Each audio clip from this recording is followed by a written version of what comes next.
Моля, дайте ми вашите аплодисменти първо за прекрасната ми сестра Дакота Сейнклер!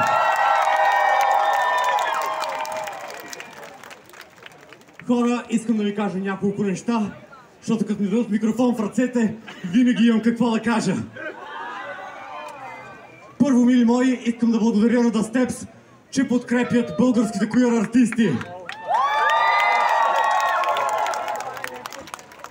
А на всички вас, прекрасни, красиви, шарени хора, искам да ви помоля, обичайте се, първо себе си, после другарчето до вас. Правете изкуство и най-вече мечтайте, защото така като ме гледате, мечтите се сбъдват. Обичам ви! И както винаги аз бях, съм и ще бъда Pixie Dust!